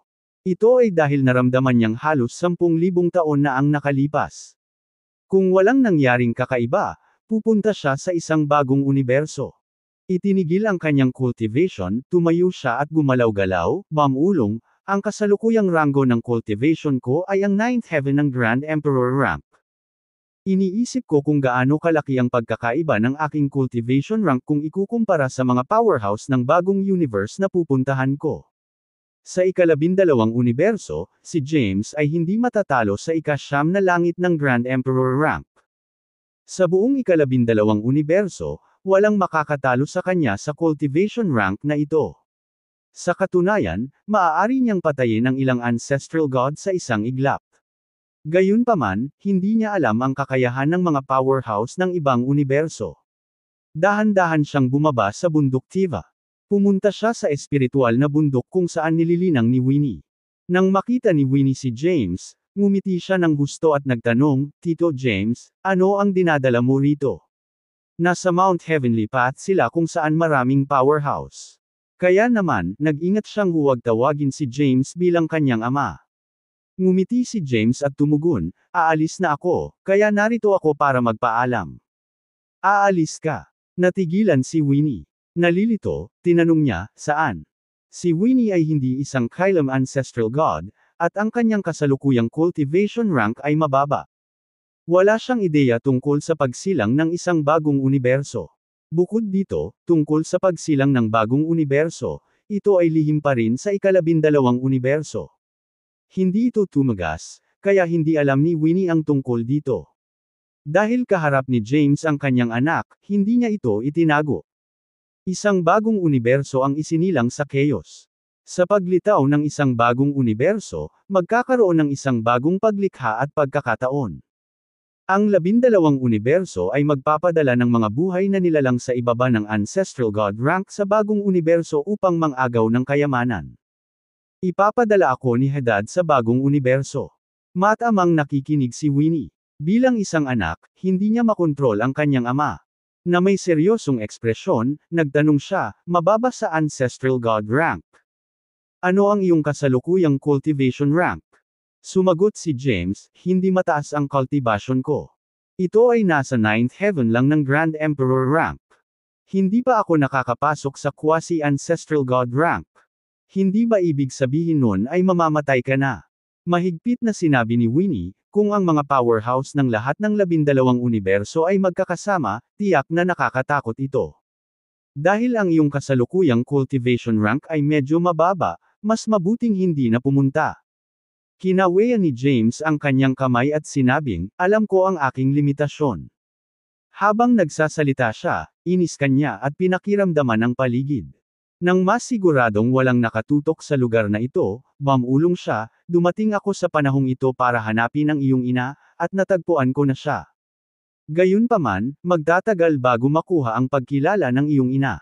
Maaaring halos alam mo ang tungkol sa hinaharap at ang pagtatapos ng panahong ito. Kahit anong mangyari, huwag kang makisali sa laban nitong panahon," paalala ni James. "Nakuha ko." Tumango si Winnie at tumugon, "Tatandaan ko ang iyong mga salita." Alam ni James ang katapusan ng hinaharap na Winnie. Sa panahon ng kaguluhan, hindi lumaban si Winnie. Sa halip, pinili niyang magsilyo, kaya naman naiwasan niya ang magulong mundo. Dahil nasa Mount Heavenly Path sila, hindi na nagpatuloy pa si James sa paksang ito. Sinimulan niyang kausapin si Winnie tungkol sa iba pang hindi mahalagang bagay. Matapos ang mahabang pakikipag-chat, naramdaman ni James ang aura ni Melinda. Ilang saglit lang ay lumitaw si Melinda. "Natapos mo na ba ang iyong closed-door meditation?" Nakangiting naglakad, kumapit siya sa braso ni James. Hindi siya tinalikuran ni James. Sa halip ay tumango lang siya ng bahagya. Kalahati. Sa kabilang banda, sumulyap si Winnie kay Melinda at sinabing, "May mga gagawin ako, kaya aalis na ako ngayon." Pagkatapos, tumalikod siya at umalis. "Bakit mo na naman si Winnie? Gusto mo ba siya?" Pang-asar ni Melinda. Nakaramdam ng awkward si James. Paano napunta doon ang isip niya? With an awkward laugh, James said, "No way. Matagal ko nang kilala si Winnie. Sa Mount Heavenly Path, siya lang ang kilala ko. Dahil pupunta ako sa isang bagong universo sa lalong madaling panahon, pumunta ako upang magpaalam." Hindi ito masyadong inisip ni Melinda. Sabi niya, "Nangako ka sa akin na magpo-propose ka sa akin ng kasal kapag pumasok ka sa ancestral god rank." Ngayong pupunta ka sa isang bagong universo, hindi alam kung gaano ito katagal. Kung gayunpaman, batay sa iyong potensyal, kung makakabalik ka mula sa bagong universo, maaari kang makapasok sa Ancestral God rank. Hihintayin kita sa Mount Heavenly Path. Lumipat sa ibang topic si James imbes na sagutin si Melinda. Sabi niya, tara na at hanapin natin si Hadad. Sige, bahagyang tumango si Melinda. Umalis ang dalawa at pumunta sa bundok Hadad. Hindi nagtagal, nakarating sila sa Hadad Palace. Ang Panginoon ng Universo, si Hadad, ay nakaupo sa gitna ng pangunahing bulwagan, nakapatong ang kanyang baba sa kanyang kamay. Nakatingin siya sa harapan, malalim ang iniisip. Pare, tawag ni Melinda sa main hall. Noon lang bumalik sa katinuan si Hadad at tumango bago sinabing, nandito ka na. Pagkatapos, tumingin siya kay James at nagtanong, kumusta ang pag-unawa sa Omniscience Path? Talagang naiintindihan ni James ang Omniscience Path. Gayunpaman, ang kanyang Omniscience Path ay iba sa iba. Tinanong niya, Tito Hadad, anong antas ng paglilinang ang dapat maabot ng isang tao upang gawing mga panuntunan ang lahat ng bagay sa mundo? Tanong ni James sa kanyang isipan. Natigilan si Hadad sa tanong nito. Gawing rules ang lahat. Nakatitig siya kay James, gulat na gulat. Oo, tumango si James. Saglit na nagmumuni-muni, sumagot si Hadad, hindi ako sigurado tungkol dito dahil hindi pa ako nakarinig ng ganoong bagay. Ginagawang panuntunan ang lahat ng bagay sa mundo. Ang mga buhay na nilalang ay mga buhay na nilalang. Mayroon silang mga buhay at kakaibang kaluluwa. Paano sila gagawing mga patakaran? Nagtatanong lang ako, wika ni James. Dahil kahit si Hadad ay walang ideya tungkol dito, ang naintindihan ni James ay tiyak na pambihira. Hindi sinabi ni James kay Hadad ang tungkol sa naintindihan niya. Kaya naman, hindi inisip ni Hadad ang bagay na ito at nagtanong, panahon na. Handa ka na ba? Oo. Sagot ni James, handa na ako. Maaari akong pumunta anumang oras. Sige, wika ni Hadad. Pagkasabi nun ay nawala na siya sa upuan niya sa main hall at humarap kay James. Hinayla ang braso ni James, sinabi niya, let's go. Naramdaman ni James ang malakas na kapangyarihang humihila sa kanya. Pagkatapos, nawala ang kanyang katawan sa pangunahing bulwagan at sa universo na ito. Nang muli silang nagpakita, nasa isang espesyal na daanan na sila. Hindi malaki ang daanan. 10 metro lang ang taas at lapad nito. Napapaligiran sila ng mga mahiwagang liwanag na pader na may mga mahiwagang inscription. Kahit na naabot na ni James ang 9th heaven ng Grand Emperor rank, hindi niya maintindihan ang mga inscription. Nasaan tayo? Tanong ni James. Paliwanag ni Hadad, nasa Chaos Passage tayo. Ang talatang ito ay nag-uugnay sa iba pang mga universo. Ang mga sipi na ito ay binuo ng ilang mga powerhouse, at may ilang mga espesyal na lugar sa mga sipi. Ang ganitong uri ng lugar ay mayroon lamang maliit na espasyo. Wala sila sa jurisdiction ng alinmang universo. Ang mga maliliit na lugar na ito ay lumitaw sa chaos pagkatapos mabuo ang mga sipi. Kilala sila sa tawag na lupang pinabayaan. Ang ating universo ay konektado sa ika-11 universo. Ang sipi na ito ay pilit na binuksan ng powerhouse mula sa 11th universe. Kung tungkol sa iba pang mga universo, wala silang anumang mga sipi na konektado. Upang makapunta sa ibang universo, kailangan nilang dumaan sa chaos. Habang nagsasalita, dinala ni Hadad si James at sinira ang daanan ng chaos. Sa susunod na sandali, lumitaw sila sa isang hindi kilalang lugar. Ang lugar ay kulay abo at madilim. Dito, walang pagkakaiba sa pagitan ng itaas at ibabang lugar. Kahit saan ay isang mas mababang lugar. Ito ang chaos, sabi ni Hadad. Nakaramdam si James ng pressure mula sa isang malakas na kapangyarihan.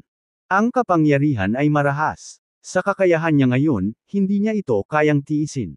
Buti na lang at si Hadad ang nagdala sa kanya dito. Kung hindi, nabasag na sana siya ng kapangyarihan. Nasa chaos tayo, paliwanag ni Hadad, the chaos is boundless, at least for now. Hindi mahanap ng powerhouse ng alinmang universo ang hangganan ng chaos. Kamso walang hangganang chaos na ito, isinilang ang 12 universo. 13 na ngayon, kasama na ang kakapanganak pa lang. Tanging isang powerhouse ng ancestral god rank ang makakalaban sa pressure ng chaos. At sa chaos, mayroong ilang mystical treasures. Ang mga kayamanang ito ay kilala bilang ang chaotic treasures. Hindi mahihiling ang chaotic treasures. Kahit nahanapin sila ng isang tao sa chaos para sa libo-libong epoch, magiging mahirap kahit na makahanap ng isa. Gayunpaman, sa pagsilang ng bagong universo, dapat mayroong isang bagong chaotic treasure. Ngayon, si James ay nagkaroon ng magaspang na pag-unawa sa chaos. Kasama si James, naglibot si Hadad sa chaos. Tila isang mahabang panahon ang lumipas, ngunit sa parehong oras, ito ay naramdaman lamang ng isang sandali. Isang liwanag ang lumitaw sa paningin ni James. Habang bumababa ang distansya, lumaki ang liwanag. Sa huli, isang malawak na star void ang lumitaw sa kanyang paningin. Ito ang bagong universo. Nang makarating sa hangganan ng ika-13 universo, tumigil si Hadad sa pagsulong. Itinuro ang kalawakan sa unahan, sinabi niya, ilang buwan na lang mula nang ipanganak ang bagong universo. Hindi kumpleto ang landas at panuntunan ng universo na ito. Hindi rin solid ang espasyo. Ang mga powerhouse na nasa ibaba ng ancestral god rank ay hindi kayang sirain ang universo na ito. Kaya, ang mga Panginoon ng 12 universo ay nagkaroon ng talakayan at nagpasya na magpadala ng mga buhay na nilalang sa ibaba ng ancestral god rank sa bagong universo. Naiintindihan ko. Tumango si James at nagtanong, may kailangan pa ba akong pansinin sa bagong universo? Paalala ni Hadad, maraming bagay ang kailangan mong bigyang pansin. Bukod sa ating universo, ang ibang mga universo ay nagpadala ng malaking bilang ng mga powerhouse upang makuha ang kayamanan. Masasabing ang mga maaaring pumunta sa bagong universo ay hindi masunurin. Gayunpaman, hindi lahat ng powerhouse ay marahas. Marahil ay may mga mahihinang nabubuhay na nilalang na darating sa bagong sansinukob. Pagkatapos ng lahat, ang mga pagkakataon ay hindi makukuha sa pamamagitan ng lakas. Minsan, kailangan ito ng tiyak na halaga ng swerte. Bukod dito, sa pagsilang ng bagong sansinukob, ang mga bagong buhay na nilalang ay isisilang din sa bagong sansinukob. Ang pangkat ng mga primitive na nilalang na ito ay magkakaroon ng iba't ibang ranggo ng paglilinang mataas at mababa. Ang ilan ay magiging mga ancestral god sa pagsilang, habang ang ilan ay maaaring mortal. Ang mga kapangyarihan ng 12 universo ay pipigil sa pagsilang ng mga ninuno na Diyos sa bagong sansinukob, na hindi nagpapahintulot sa kanila na makakuha ng kapalaran. Kahit ganoon, kailangan mong mag-ingat. Matapos marinig ang lahat ng ito, tumango si James. Pumunta ka. Ikinaway ni Hadad ang kanyang kamay at sinabing, magkaroon ka man o hindi ng kayamanan sa universo at makakuha ng mga pagkakataon ay nakasalalay sa iyong swerte at kakayahan. Hindi ako magtatagal dito. Babalik ako sa 12th universe. Pagkaraan ng ilang oras, babalikan kita. Pagkatapos, nawala si Hadad. Samantala, kumunat ang noo ni James. Ipinadala ni Hadad si James sa bagong universo ngunit piniling bumalik sa halip na panuurin ang sitwasyon ng bagong universo. Ano ang sinusubukang gawin ni Hadad? Tila ayaw ni Hadad na bumangon si James sa bagong universo. Pinapante niya ba dito si James para mamatay? Huminga ng malalim si James. Pagkatapos, tumigil siya sa pag-iisip tungkol dito. Maraming sikreto sa kanyang katawan. Kaya naman, ayaw niyang bantayan ni Hadad ang bawat kilos niya. Alam din niya na ang mga lords ng ibang universe at macrocosm ancestral gods ay magbabantay sa sitwasyon sa dilim. Makikita nila ang bawat paggalaw ng mga powerhouse ng kanilang universo. Nakikita kung aling powerhouse ng universo ang nakakuha ng kapalaran. Nang makita ang malalawak na bituin sa unahan niya, nagsimulang sumulong kaagad si James at dumaan sa universe barrier. Pagkatapos ay nagpakita siya sa bagong universo. Nakatayo siya sa malawak na kawalan ng hindi gumagalaw. Ang universe barrier sa likod niya ay patuloy na lumiliit, at sa sumunod na sandali, isang malaking lugar at mas maraming bituin ang lumitaw sa kanyang likuran. Alam niyang lumalawak pa rin ang universo. Ang laki ng universo ay tataas sa lahat ng oras. Kapag umabot ito sa isang tiyak na antas, ito ay bumagal. Sa sandaling lumitaw si James sa bagong universo, naramdaman niya ang makalangit na landas ng bagong universo. Gusto niyang gamitin ang mga panuntunan sa operasyon ng Heavenly Path para malaman kung saan matatagpuan ang mga kayamanan.com at kung saan din may mga pagkakataon at kapalaran. Gayunpaman, ang pamamaraan ng 12th Universe sa pagkontrol sa Heavenly Path ay walang silbi sa bagong universo. Ang kanyang ideya ay nahulog. Naramdaman niya ang landas ng mundong ito at napagtanto niya na ito ay kapareho ng landas ng 12th Universe, na nangangahulugang magagamit niya ang mga landas na nilinang niya sa 12th Universe. Noon lang siya nakahinga ng maluwag. Ngayon, saan ako pupunta? Ungol ni James. Ang mga kapangyarihan ng iba pang mga universo ay dapat na dumating sa universo na ito. Hindi man sila nakarating, malapit na silang makarating. Ngayon, hindi alam ni James kung saan pupunta. Matapos mag-isip ng ilang sandali, nagpasya siyang damahin muna ang universo na ito. Alinmang mundo ang may tatlong mga eroplano ng pag-Irel Mortal, Sage, at Divinity. Pupunta siya sa mundong iyon. Ito ay dahil ang mga pangunahing mundo ay ang mga planeta kung saan magkakaroon ng pagsilang ng tatlong eroplano ng pag-Irel. Tanging ang mga ganitong mundo ang maaaring magkaroon ng chaotic treasures. Tulad ng para sa iba pang mga mundo, ang posibilidad ng pagsilang ng chaotic treasures ay mababa. Sa kanyang kasalukuyang kakayahan, hindi mahirap madama ang mga pangunahing mundo sa universo na ito. Maya-maya, naramdaman niya ang isa. Sa kasalukuyang universo, mayroon lamang isang mundo na mayroong tatlong mga eroplano ng pag-Irel. Walang pag-aalinlangan, ginamit niya ang space path at umalis sa lugar na ito. Nang muli siyang nagpakita, nasa labas na siya ng malaking mundong ito. Ito ay isang malaking planeta. Ang buong planeta ay pula. Kung titingnan ito mula sa malayo, ito ay tila isang bola ng apoy sa malawak na kawalan. Sa paglitaw sa labas ng pulang planeta, si James ay nasa sabik. Bagong universo, narito ako. Bagong universo, narito ako. Powerhouses of the other universes, here I come, palakpakan ni James.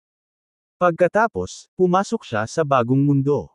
Ang mundo ay nahahati sa tatlong eroplano ng pagkakaroon. Mga mortal, celestial, at mga Diyos. Sa pag-abot sa isang tiyak na ranggo ng paglilinang, ang isa ay maaaring sumulong sa isang mas mataas na antas ng pag-Irel. Direktang nagpakita si James sa banal na dimensyon ng mundong ito. Sa sandaling lumitaw siya, naramdaman niya ang purong primordial energy. Ang kapangyarihan ng langit at lupa ay malakas. Ito ay hindi isang bagay na maihahambing ng mga lugar ng ika-12 universo. Napakalakas ng kapangyarihan. Hindi maiwasan ni James ang mabigla.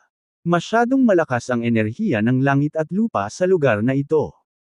Kung nilinang niya rito, doble ang makukuha niyang resulta nang hindi ginagamit ang lahat ng kanyang pagsisikap.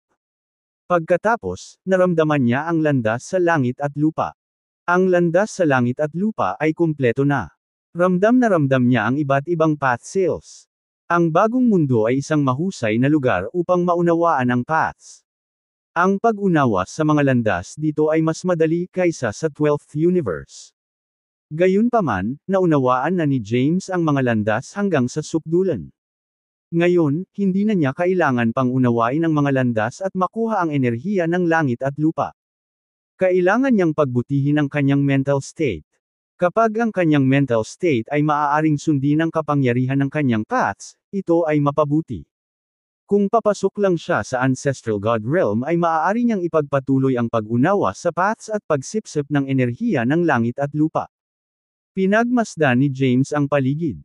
Siya ay nagpakita sa isang lambak, at mayroong hindi mabilang na mga halaman sa lambak. Hindi pa nakita ni James ang alinman sa mga halaman na ito, ngunit ang bawat halaman ay naglabas ng purong primordial energy.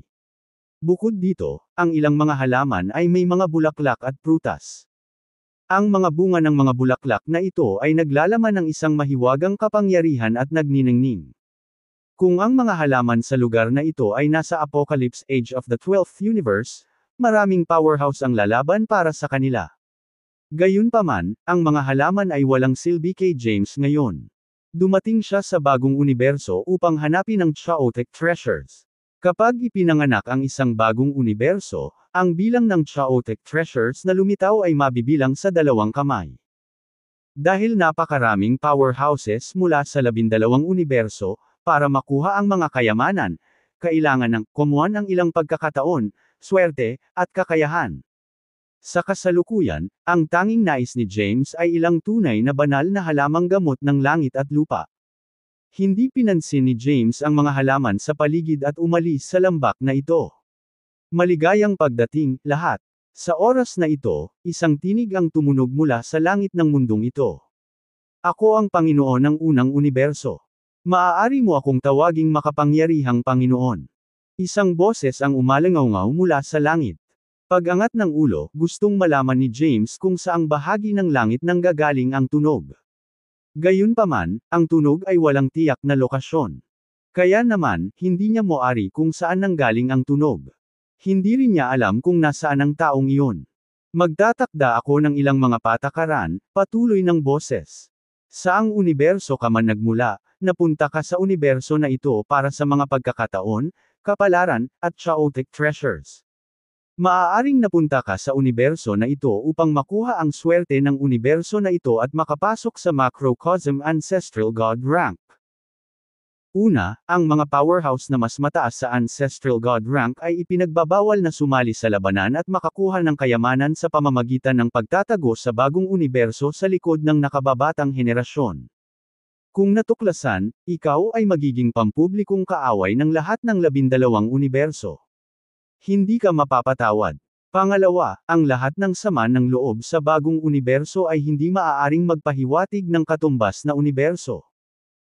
Kung ang isang tao ay namatay sa labanan upang makakuha ng mga kayamanan sa bagong universo, ang mga powerhouse ng 12 universo ay hindi dapat gamitin ito bilang isang dahilan upang atakihin ang nakababatang henerasyon. Ang mga lalabag sa panuntunan ay magiging pampublikong kaaway ng lahat ng 12 universo. Pangatlo, sa panahon ng proseso ng labanan upang makakuha ng mga kayamanan sa bagong universo, maaari kang gumamit ng anumang taktika, kabilang ang chaotic treasures na dinala mula sa iyong universo. Pang-apat, hanggat isa kang buhay na nilalang na mas mababa sa quasi-ancestral god rank, maaari kang makalusot anumang oras. Kung maaari ka man o hindi makapasok sa isang mas mataas na ranggo ng paglilinang bago pa man matuklasan ang lahat ng mga kayamanan sa bagong universo ay nakasalalay sa iyong kapalaran. Sa bagong universo, sa labas ng chaos, maraming powerhouse ang lumitaw. Ang mga powerhouse na ito ay nagmula sa 12 universo. Gayunpaman, ang Panginoon ng ika-12 universo, si Hadad, ay umalis na. Ang natitira ay mga powerhouse mula sa iba pang 11 universo. Pagkatapos magsalita ng Panginoon ng unang universo, ang Omnipotent Lord, tumingin siya sa iba pang powerhouses at ngumiti. Lahat, simulan na natin ang verification ngayon. Pumunta at alamin kung mayroong anumang ancestral god rank powerhouses sa mga buhay na nilalang na pumasok sa bagong universo. Kung meron man, patayin mo kaagad. Sabay-sabay, isang powerhouse ang sumulong at naramdaman ang bagong universo. Sa ilalim ng kanyang pandama, natuklasan niya ang ilang mga nakatagong aura ng mga powerhouse. Pinigilan nila ang kanilang cultivation rank at pumasok sa universo. Nang walang sinasabi, ang powerhouse na ito ay dinala ang kanyang zen patungo sa mga ancestral god na naramdaman niya at pinatay sila kahit saang universo sila nagmula. Siyempre, yung mga galing lang sa outside world ang nararamdaman niya. Hindi niya pinatay ang primitive na buhay na nilalang ng sansinukob na ito. Pagkatapos, ang iba pang mga powerhouse ay nagsimulang makaramdam ng iba. Matapos magawa ang lahat ng powerhouse ng 11 universo at matiyak na walang powerhouse na ancestral god rank na pumasok, nagsimula silang mag-chat sa isa't isa. Nagtataka ako kung aling universo ang makakakuha ng mga kayamanan. Haha! Siyempre, makukuha sila ng unang universo. Ang unang universo ay ang unang universo na isinilang at may pinakamaraming kapangyarihan. Ang mga alagad din ang pinakamalakas. Hindi naman. Ano ang nangyayari sa 12th universe? Nagpadala lamang sila ng buhay na nilalang sa bagong sansinukob. Sumusuko ba sila sa mga kapalaran at pagkakataon ng bagong universo? Bagaman hindi makapangyarihan si Hadad, kilalang-kilala niya ang kanyang sarili. Alam niya na ang ika-12 universo ay ang huling universo na isinilang, at ang ibang mga universo ay nakakuha ng karamihan sa chaotic treasures of the 12th universe, Chaotic.com kaya, ang ikalabindalawang universo ay walang maraming chaotic treasures. Gaano man karaming buhay na nilalang ang ipadala nila, mamamatay sila. Totoo naman. Ang ikalabindalawang universo ay isinilang na pinakahuli at may pinakahindi matatag na landas sa langit. Ito ay humahantong sa 12th universe bilang ang pinakamahina kahit na sila ay nasa parehong cultivation rank. Nagsimulang magtalakayan ng mga powerhouse mula sa 11 universo. Lahat sila ay naghuhula. Marahil ang unang universo ay makakakuha muli ng pinakamaraming kayamanan. Tungkol naman sa ikalabindalawang universo, ito ay minamaliit. Ang ikalabindalawang universo ay nagpadala lamang ng isang buhay na nilalang. Ano ang magagawa ng isang buhay na nilalang? Nang lumitaw sa bagong sanlibutan, narinig ni James ang tinig at nalaman niya ang ilang bagay. Sumang-ayon siya sa mga puntong itinaas ng Omnipotent Lord dahil ang mga puntos ay nakinabang sa bawat buhay na nilalang. Sa dilim, ang mga powerhouse mula sa 11 universo ay nanunood.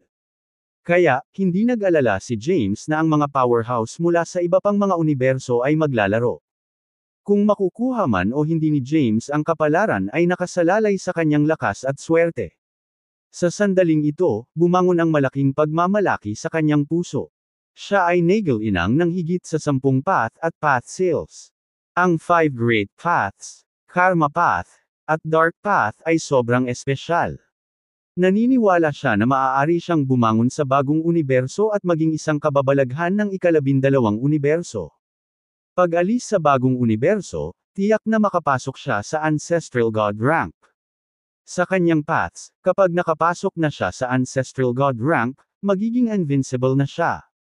Ang pagpasok sa Ancestral God rank at pagpatay sa Kylem Ancestral Gods ay magiging madali. Naglakad si James at umalis sa lugar na ito. Pagkatapos, ginamit niya ang kanyang divine sense para suriin at maramdaman ang lahat ng bagay sa mundong ito. Gayunpaman, sa ilalim ng kanyang mga pandama, walang chaotic treasures ang umiral sa mundong ito. Hindi niya maiwasang sumimangot at sabihing, imposible. Paanong walang anumang chaotic treasures? Ito ang tanging mundo na mayroong lahat ng tatlong mga eroplano ng pag-iral sa universo na ito. Kung may chaotic treasures, sila ay nasa divine dimension ng mundong ito. So, bakit wala? Maaaring ang mga kayamanan ay kinuha ng mga katutubong nabubuhay na nilalang sa mundong ito.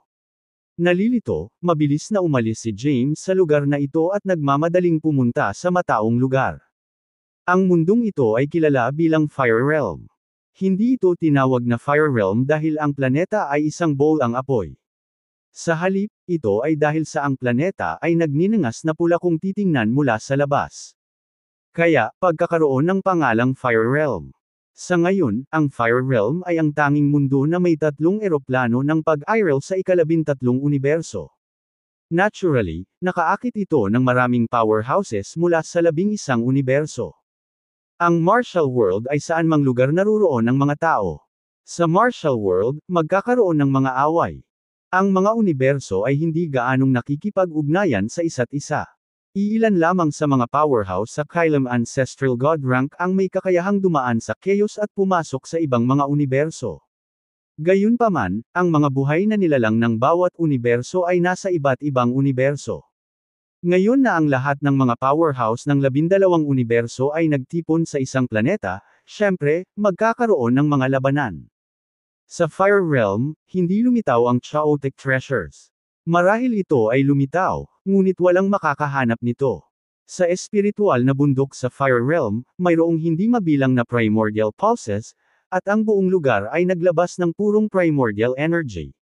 Sa sandaling ito, ang mga buhay na nilalang mula sa bawat sansinukob ay nagtipon sa lugar na ito.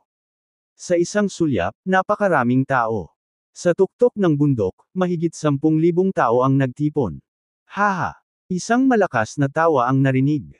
Lahat, hindi pa lumalabas ang chaos. Dahil wala naman tayong gagawin, bakit wala tayong duels? Tingnan natin kung aling powerhouse ng universo ang mas malakas. Ang taong nagsasalita ay isang lalaki. Mukha siyang bata, mga 20 years old. Nakasuot siya ng isang malaking saffron na damit, at ang kanyang mukha ay mabilog. Nakakatawa siya. Inis ka ng chubby na lalaki ang lahat ng naruroon na may kakaibang ekspresyon. Tila naghahanap siya ng isang powerhouse mula sa ibang universo upang makipag-duel. Sa oras na ito, si James ay kararating lamang sa paanan ng espiritual na bundok na ito. Sa espiritual na bundok, mayroong maraming buhay na nilalang, at bawat isa sa kanilang aura ay makapangyarihan. Nang maglakad si James patungo sa karamihan, maraming tingin ang dumapo sa kanya. Ang ika-9 na langit ng Grand Emperor rank. Bakit dumating sa Fire Realm ang 9th Heaven Cultivator ng Grand Emperor rank? Hindi ba dapat ang isang magsasaka ng ganitong ranggo ay maghanap ng mga kapalaran sa mas maliliit na mundo ng sansinukob na ito? Bakit siya napunta sa Fire Realm? Maraming buhay na nilalang ang nakatitig kay James. Huminto si James sa paglalakad at pinagmasdan ang mga buhay na nilalang sa paligid. Ang mga buhay na nilalang na ito ay nasa grupo ng 3 hanggang 5. Habang nagsasama-sama sila, may pinag-uusapan sila. Hoy, saang universo ka galing? Sa sandaling ito, isang boses ang dumating. Tapos, isang gwapong lalaki ang lumapit kay James na may mapaglarong ngiti. Mukhang nasa 20 taong gulang na siya at nakasuot ng puting damit. Nakatayo sa harap ni James, ngumiti siya, alam mo ba kung anong lugar ito? Bahagyang umiling si James at sinabing, kadadating ko lang. Hindi ko alam ang lugar na ito. Ito ay isang espiritual na bundok. Nagpatuloy ang lalaki, may mga powerhouse na may kayamanan na maaaring hulaan kung saan lilito ang chaotic treasures. Makalipas ang ilang sandali, isang chaotic treasure ang lalabas dito. Kaya naman maraming buhay na nilalang ang nagtipon dito. I see, matamlay na sagot ni James. Bagamat hindi siya mukhang excited, talagang nabigla siya. Sumugod lang siya sa lugar kung saan maraming buhay na nilalang. Hindi niya inaasahan ang isang chaotic treasure na lilito dito. Bukod, ang iba pang mga universo. Ang mga powerhouse ay may mga kayamanan na maaaring makakita ng chaotic treasures. Masyadong mababa ang cultivation mo. Hindi ka makakaligtas dito. Bakit hindi mo ako sinusundan? Sa ganoong paraan, mapoprotektahan kita. Kapag umalis ka sa iyong universo, tiyak na nakatanggap ka ng ilang mga kayamanan. Ibigay mo silang lahat sa akin para parangalan ako. Hindi mo naman sila gagamitin, sabi ng lalaking nakasuot ng puting roba. Tinarget ng lalaki si James dahil alam niyang mababa ang cultivation rank ng huli. Alam din niyang may maaasahan ang mga maaaring pumunta rito. Kaya, nahulaan niyang may mga kayamanan si James. Sinaman siya ng tingin ni James. Hindi niya inaasahan na haharapin ang isang pagnanakaw sa sandaling dumating siya, at ito ay isinasagawa sa sikat na araw. Kinakausap kita. Nang hindi sumagot si James, umungal ang lalaking nakasuot ng puting damit. Ang kanyang dagandong ay parang kulog. Maraming nabubuhay na nilalang sa lugar na ito, ngunit ang mga buhay na nilalang na ito ay nanunood sa eksenang lumaganap mula sa malayo na may mapanuksong mga ekspresyon. Sa kabilang banda, kalmado si James habang sinabi niya, marami akong kayamanan, ngunit natatakot ako na wala ka kung ano ang kinakailangan upang makuha ang mga ito. Ang yabang. Ipapakita ko sa iyo kung mayroon ako kung ano ang kinakailangan. Sabay dumilim ang mukha ng lalaking nakasuot ng puting roba. Itinaas niya ang kanyang mga kamay na parang kuko, tumalon siya at hinawakan ang ulo ni James. Ang aksyon na ito ay naglalaman ng isang malakas na kapangyarihan. Naramdaman agad ni James kung gaano kalakas ang kapangyarihan. Kahit na ang karaniwang ancestral god sa 12th universe ay maaaring walang ganoong lakas kahit na ginamit niya ang lahat ng kanyang kapangyarihan. Samantala, ang mga nabubuhay na nilalang mula sa kabilang sansinukob ay maaaring magpakita ng gayong kapangyarihan sa pamamagitan lamang ng pagtataas ng kanilang mga kamay. Bukod doon, naramdaman din ni James na ang cultivation rank ng tao ay hindi pa umabot sa peak ng quasi-ancestral god rank. Ito ay nasa theosophical rank lang ng quasi-ancestral god rank, halos umabot na sa peak. Gayunpaman, hindi siya natakot ni James. Sa sandaling ito, isang malabong halo ang lumitaw sa ibabaw ng kanyang katawan. Ang halo ay bumuo ng isang kalasag at hinaranggan ang pag-atake ng lalaking nakasuot ng puting damit. Nang dumaong sa malabong halo ang pag-atake ng lalaking nakasuot ng puting roba, nakaramdam siya ng nakakatakot na defensive power. Agad siyang natangay ng defensive power na ito. Ha!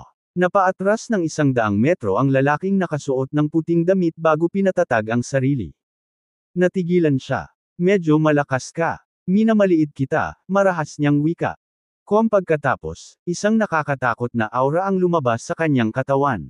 Napasulyap si James sa kanya at naramdaman niyang lumakas ang kanyang aura. Nang maramdaman iyon ay bahagyang kumunat ang noo niya. Ayaw niyang magdulot ng gulo dahil ito ang unang beses niyang makarating sa isang bagong universo. Alam niyang may agwat sa pagitan ng kanyang kasalukuyang kakayahan at ng mga tunay na kahanga-hanga. At saka, ayaw niyang gamitin ang trump card niya ng ganoon kaga. Bago niya malaman ang lakas ng mga powerhouse ng ibang universo, mas mabuti na hindi siya lumaban. Gayunpaman, siya ngayon ay tina-target ng iba. Kung hindi siya lumaban, magiging duwag siya. Nang makita ni James na humihinga ang lalaking nakasuot ng puting roba, naging kalmado ang ekspresyon nito. Binigyan kita ng pagkakataon para mabuhay. Dahil hindi ka aalis, hindi ako magpipigil. Dumilim ang mukha ng lalaking nakasuot ng puting roba. Haha! Matamlay na tumawa si James at sinabing, pinatatamaan mo lang ako dahil sa mababang cultivation rank ko. Napakaraming powerhouse sa bundok, at tiyak na marami silang kayamanan. Bakit hindi mo kunin ang kanila? Paano kung ikaw ang pinupuntirya ko dahil mahina ka? Hindi naman tumanggi ang lalaking nakasuot ng puting damit. Sa halip, pinukaw niya si James sa publiko. Kahit saang universo ka nanggaling o kung ano ang pinanggalingan mo, patay ka, ngumisi siya. Walang pakialam na tanong ni James, saang universo ka galing? Makinig ka. Galing ako sa third universe. Ang aking guro ay isang macrocosm god mula sa third universe. Kilala siya bilang Holy Master Kamar. Ang ikatlong universo. Kalmadong tumugon si James, sinabi ng Panginoon ng unang universo noon pa man na ang anumang sama ng loob sa bagong sansinukob ay hindi kasangkot sa background ng isang tao. Kung ang isa ay mapatay sa bagong universo, masisisi lamang niya ang kanyang sarili sa pagiging mahina. Baka mamatay ka na ngayon. Sa palagay ni James, patay na tao na ang lalaking nang provoke sa kanya. Gustong kunin ng lalaking may puting roba na nang uudyok kay James. May makapangyarihang background ang mga kayamanan. Galing siya sa third universe. Ang ikatlong universo ay mayroong maraming macrocosm gods, isa sa kanila si Holy Master Kamar. Ang lalaki ay ang inner disciple ni Holy Master Kamar, at sa third universe, palagi siyang mayabang dahil ang kanyang guro ay isang macrocosm god.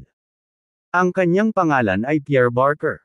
Walang ideya si Pierre kung saang universo galing si James. Gayunpaman, alam niya na kahit saang universo nagmula ang isang buhay na nilalang, ang buhay na nilalang ay makakatanggap ng mga kayamanan na makapagliligtas sa kanyang buhay mula sa mas lumang henerasyon.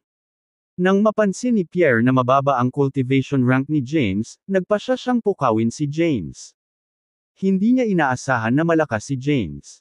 Napagtanto niyang hindi pala si James ang easy target niya. Alam ni Pierre na hindi niya matatalo si James kung hindi niya gagamitin ang lahat ng kanyang lakas. Sa sandaling ito, tumaas ang kanyang aura sa sukdulan. 5 uri ng kapangyarihan ang naramdaman ni James.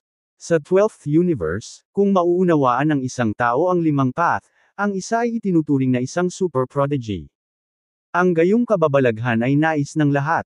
Sa tuktok ng bundok, libo-libong tao ang nagtipon. Ang mga maaaring nasa tuktok ng bundok ay ang ubod ng bawat sansinukob. Isang chubby na lalaki ang nagpapaypay ng apoy. Gusto niyang magduel ang mga powerhouse ng universo, ngunit bago magsimula ang labanan sa tuktok ng bundok, isang nakakatakot na aura ang lumabas mula sa paanan ng bundok. Stanley, ang kapwa mo disipulo ay nagdulot na naman ng gulo. Sinulyapan ng isang powerhouse mula sa third universe ang isang lalaking nakasuot ng puting roba at nakangiting sinabi, wala tayo sa third universe. Nasa bagong universo tayo. Hindi mo ba pinayuhan ang iyong kapwa alagad na mag-ingat? Ang mga mahihinang tao ay hindi makakarating sa bagong sansinukob. Huwag mong maliitin ang mga tao. Si Stanley ay disipulo ni Holy Master Kamar, at si Pierre ay kapwa niya disipulo. Sa ikatlong universo, si Stanley ay isang maalamat na karakter. Sa pagtingin sa kalaban ni Pierre, sinabi niya, bakit siya gumagamit ng 5 path laban sa isang nagsasaka lamang na 9th heaven ng Grand Emperor rank? Nakakahiya sa Third Universe. Samantala, ang mga powerhouses mula sa iba pang mga universo ay nasiyahan sa palabas. Lahat ng maaaring magpakita sa tuktok ng bundok ay malakas. Walang nakatitiyak na matatalo nila ang kanilang mga kalaban. Ito ay dahil lahat ay may mga kasanayan sa pagpirma. Sabay-sabay nilang pinagmamasdan ang paanan ng bundok. Nakita nila ang hinihingal na si Pierre. Naintindihan niya ang 5 landas, at ang kanyang cultivation base ay nasa quasi-ancestral god's theosophical rank. Medyo mahina siya. Paano siya magiging mayabang kung siya ay mahina? Ang gayong tao ay hindi magtatagal sa bagong sansinukob. Ang kanyang kalaban ay nasa ika-9 na langit ng Grand Emperor rank. Dapat kaya niyang crush, di ba? Maraming mga powerhouse ang nagpahayag ng kanilang mga saloobin. Sa paanan ng bundok, na may kalmadong ekspresyon, tumingin si James kay Pierre na humihingal. Mula sa aura na pinalabas ni Pierre, alam ni James na hindi si Pierre ang kanyang kapareha. Hindi niya kailangang gamitin ang kanyang trump card para talunin siya. Sa katunayan, hindi kailangan ni James na gamitin ang lahat ng kanyang kapangyarihan para patayin si Pierre. Pumunta ka sa impyerno. Sigaw ni Pierre. Parang kulog ang kanyang dagandong. Kahit na nasa Fire Realm sila, ilang buwan na lang ang nakalipas mula nang ipanganak ang universo na ito. Kaya, ang espasyo ay hindi masyadong matatag. Ang dagandong ng isang quasi-ancestral god rank powerhouse ay sapat na upang sirain ang espasyo. Ang dagandong ay naging sanhi ng puwang sa paligid ni James. Ang mga nakapaligid na buhay na nilalang na nanunood ng labanan ay umatras at nagbigay daan sa isang lugar. Pagkatapos, nagpatuloy sila sa panunood ng labanan mula sa malayo. Hindi nakaapekto kay James ang mga bitik sa paligid. Nakatayo siya sa nasirang espasyo habang umiindayog ang kanyang itim na damit. Kalmado ang ekspresyon niya na parabang hindi siya natatakot. Sabay-sabay, naglunsad ng pag-atake si Pierre. Ang pag-atake ay kombinasyon ng kapangyarihan ng 5 landas. Sa napakaraming buhay na nilalang na nanunood, kailangan niyang alisin si James sa lalong madaling panahon.